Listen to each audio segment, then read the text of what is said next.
Už príprava na slávnostný večer Kryštáľové krídlo v budove Slovenského národného divadla dávala tušiť, že výber 12 laureátov z 32 nominovaných bude náročný.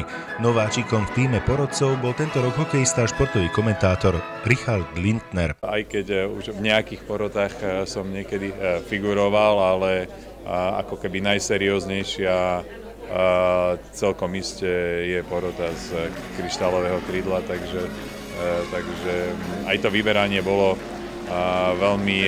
veľmi vážne. Napokon sa však všetko utriaslo a udeľovanie slovenských Nobeloviek sa aj napriek obavám organizátorky Kryštáľového krídla Márie Vaškovičovej obišlo bez jedinej chybičky.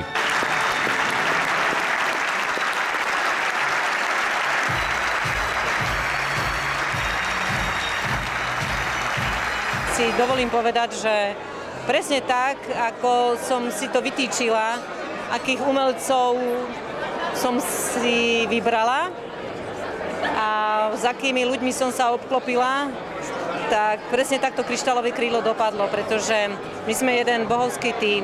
Laureátmi 18. ročníka Kryštáľového krídla sa za účasti prezidenta republiky a predsedu Národnej rady stalo 12 osobností slovenskej vedy, medicíny, hospodárstva, umenia a športu. Medzi nimi aj herec Jožko Vajda, ktorý si na odovzdávanie tohto ocenenia odskočil v kostýme priamo z predstavenia vo vedľajšej sále. Mohol som prísť len tak, ako som bol oblečený na javisku, tak som prišiel tak. A musel som to ľuďom nejako vysvetliť a myslím, že to pochopili. Polakovič, Rámek, Rovňáková, Káčer, Pechan, Moravčíková, Kuzminová, Klein, ale i novátorská hudobná skupina Corben Dallas. Týmto všetkým porota prisúdila titul laureáta Kryštáľového krídla za rok 2014. Bolo tam kus emócie, čo dnes som pocítil. Aj som to po svojom potom vystúpení povedal, že skutočne každý jeden z nich nosí tú pokoru v srdci.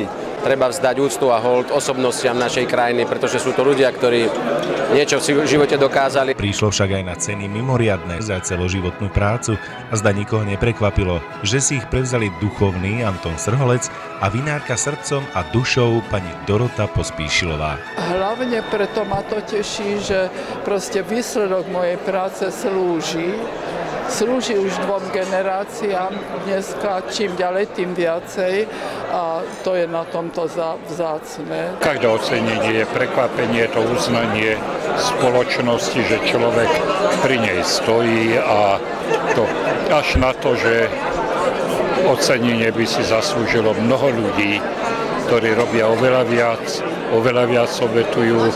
Ja som v podstate blahobytne si žijúci starý dôchodca. Takže ocenenie by si zaslúžili skôr aj tí, ktorí viacej pracujú, viacej sa obetujú. Nesmierne si vážim pána Srholca. Dá sa povedať, že my sme priatelia.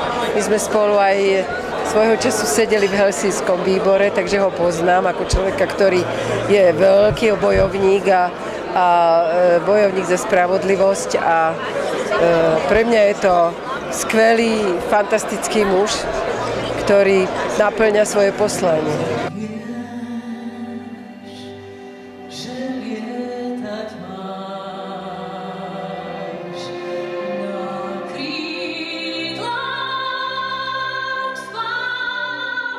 Samozrejme, takáto udalosť sa neobíde bez kvalitného umenia. To okrem iných prítomným sprostredkovala spevácka diva Sisa Sklovská. Bol to aj pre mňa zážitok, ja som cítila v tej sále tú atmosféru a to mne ako umelcovi veľmi pomáha. Bolo to proste, ťažko to opísať slovami.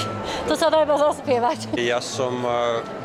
krát bol dnes na Kryštáľovom krídle a môžem povedať, že zo všetkých ročníkov sa mi toto najviac páčilo. Skutočne bolo to veľkolepé. Osobností bolo však na tejto prestížnej spoločenskej udalosti podstatne viac.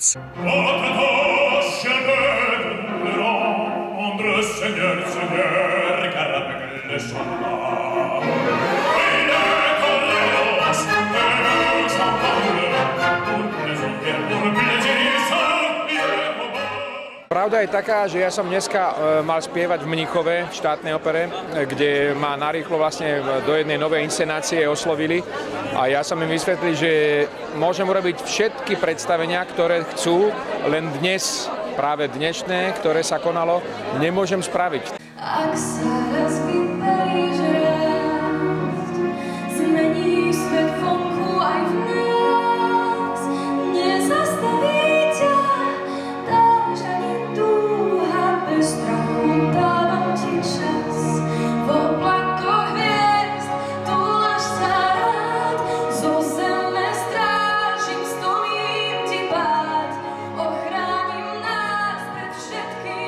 Ja som po strašne dlhej dobe na Slovensku, takže som sa veľmi potešila, že som mohla byť práve táto príležitosť a udalosť. Bolo to prvé, čo som mohla zažiť na Slovensku po 4 mesiacoch choroby a všetkého, takže som nadšená, že práve Kryštálové krídlo bola tá akcia.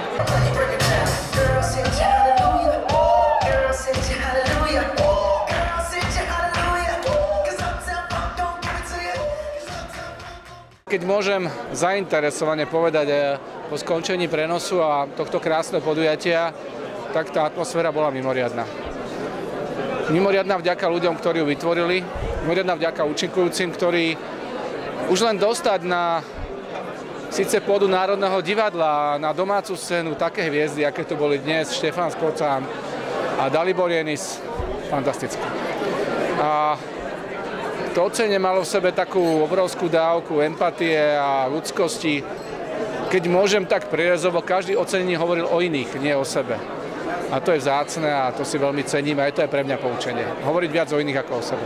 Ak večerom sprevádzal Marcel Merčiak a olympionička Danka Barteková, tak svoju povesť zabávača v ten večer určite nesklamal Jožo Pročko, ktorý sa aj v neformálnej časti večera staral o to, aby sa prítomní hostia určite nenudili. Napokon posúďte sami. Dlho som ho nikto nerobil rozhovor a normálne už si my.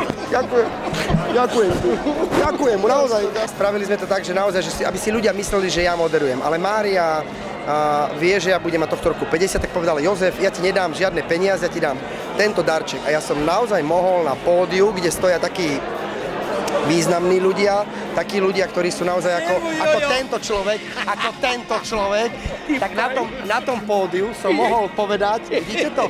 Na tom pódiu som mohol povedať: ďakujem svojej rodine, že dojedla segedinský guláš. A ja by som dal jednu žiletku Jožkovi Žiletkovi a také dva krídla. Jedno krídlo by som dal za to, že naozaj tu Slovensko... Ty by si hral na jednom krídle? A druhé by sme... Ja už som skončil. Jožo Golonka, spevák, moderátor a tanečník. Počujete vy paparaciovci, ty kokos, čo robíš? Pre západoslovenskú televíziu William Šuška.